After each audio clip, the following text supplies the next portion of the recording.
তৃণমূল থেকে সাসপেন্ড আর তারপর থেকেই ক্রমশ আক্রমণের ঝাঁজ বাড়াচ্ছিলেন ভরতপুরের বিধায়ক তথা তৃণমূলের বহিষ্কৃত নেতা হুমায়ুন কবির। বিধানসভা নির্বাচনের কয়েক মাস বাকি, দিনক্ষণও ঘোষণা হয়নি এখনো। সেই সবের আগেই নিজের নতুন দল জনতা উন্নয়ন পার্টি রণকৌশল তৈরিতে প্রস্তুত। সোমবার কালীগঞ্জের পলাশীতে ফিতে কেটে জনতা উন্নয়ন পার্টির দলীয় কার্যালয়ের উদ্বোধন করলেন চেয়ারম্যান হুমায়ুন কবির। বিজেপি ও তৃণমূলকে সরাসরি চ্যালেঞ্জ ছুড়ে দিয়েছেন জেইউপির চেয়ারম্যান হুমায়ুন কবির। শাসক দলকে তৃতীয় স্থানে নামানোর হুঁশিয়ারি দিয়ে রাখলেন তিনি। 294 আসনের মধ্যে 100 থেকে 110 আসন নিয়ে বিজেপিকে পিছনে রাখার হুঁশিয়ারিও দিলেন।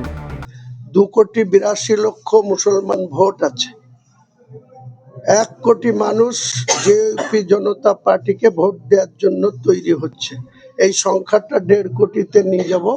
সেদিন 294 মধ্যে 100 থেকে 110 সিট নিয়ে বিজেপিকেও পিছনে ফেলে রাখবো, তৃণমূলকে তৃতীয় স্থানে পাঠাবো। এটাই হচ্ছে জেইউপি পার্টির চেয়ারম্যানের বা সেই পার্টির লক্ষ্য। এখানেই শেষ নয়, মাত্র 1.5 মাসের মধ্যে ব্রিগেডের সভা করার চ্যালেঞ্জও কেউ নিতে পারেনি। ভোট ভাগাভাগি হবে না, একযোগে তৃণমূল বিজেপিকে এক হাত নিলেন হুমায়ুন কবির। বাংলার রাজনীতিতে আজ পর্যন্ত 1.5 মাসের মধ্যে দল গঠন করার 1.5 মাসের মধ্যে ঐতিহাসিক ব্রিগেড ময়দানে কোনো সভা করার চ্যালেঞ্জ কেউ নিতে পারেনি। আমি আগামী 1 ফেব্রুয়ারি বাংলার রাজনীতিতে তৃণমূল কংগ্রেসকে পরাজিত করার জন্য আর সাম্প্রদায়িক দল বিজেপিকে ক্ষমতায় বসতে না দেওয়ার জন্য বা তাদের ক্ষমতা দখলের যে উদ্দেশ্য, 2021-এ তারা বলেছিল ইসকি বার 200 পার, 77-তে গিয়ে আটকে গেছিল। এবারও তাদের টার্গেট যে মুসলিম ভোট ভাগাভাগি করে দিয়ে মমতা বন্দ্যোপাধ্যায়ের সিট কমিয়ে দিয়ে তারা ক্ষমতায় আসবে। বাম তৃণমূলকে নিশানায় রেখে টেনে আনলেন মাদ্রাসা থেকে ওয়াকফ প্রসঙ্গ।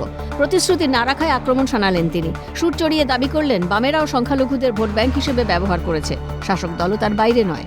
এবার সবকিছুর জবাব দেবে জেইউপি।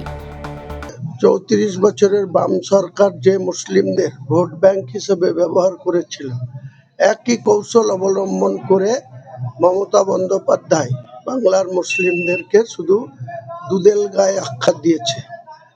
10,000 মাদ্রাসা তারা স্যাংশন দেব বলেছিল। 10,000 তো দূরে থাক, 100 মাদ্রাসাও তারা স্যাংশন দেয়নি। থেকে শুরু করে মুসলিমদের যে প্রপার্টি, সেখানেও অমুসলিমদের দখল নেওয়ার চেষ্টা চলছে।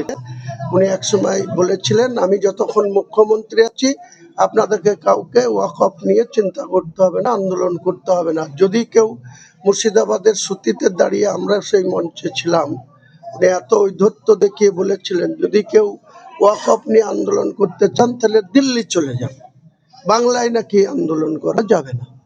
তো তাই মুখ্যমন্ত্রী মমতা ব্যানার্জিকে এইসব ঔদ্ধত্যের জবাব দেওয়ার জন্য জনতা উন্নয়ন পার্টি জন্মেছে।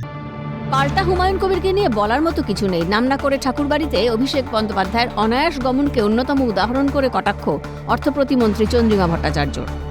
বাংলায় এমন অবস্থা হয়েছে যে এখন হুমায়ুন কবিরের জন্য আমাদের জবাব দিতে হচ্ছে। এটা আমি সংবাদ মাধ্যমকে বলবো, যত কম করে ততই ভালো। রাজনৈতিক মৃত্যুর দিকে সংবাদ মাধ্যম এগিয়ে দিচ্ছে হুমায়ুন কবিরকে। আর এরকম কথা তো আমরা বনগাঁয়েও শুনেছিলাম অনেক কথা, কিন্তু কোথায় হলো দেখলেন তো, ঠাকুরবাড়ির মতুয়া সংঘের মানুষরা কিভাবে তাকে অভিবাদন জানালো। সুতরাং এসব কথা নিয়ে বলার কোনো মানে নেই। উল্লেখ্য, বঙ্গ রাজনীতির একসময়ের অন্যতম দুই শক্তি বাম কংগ্রেস আজ কিছুটা ব্যাকফুটে। ক্ষমতা দখলের লড়াইয়ে এবার মাথাচাড়া দিচ্ছে হুমায়ুন কবিরের জেইউপি। গত বিধানসভা ফলের নিরিখে বাম কংগ্রেস শূন্য। প্রসঙ্গত, 2021 সালের নির্বাচনকে সামনে রেখে রাজ্য রাজনীতিতে আবির্ভাব হয়েছিল আইএসএফের। এবার বিধানসভা ভোটের আগে রাজ্য রাজনীতিতে নতুন দল নিয়ে হাজির হুমায়ুন কবির।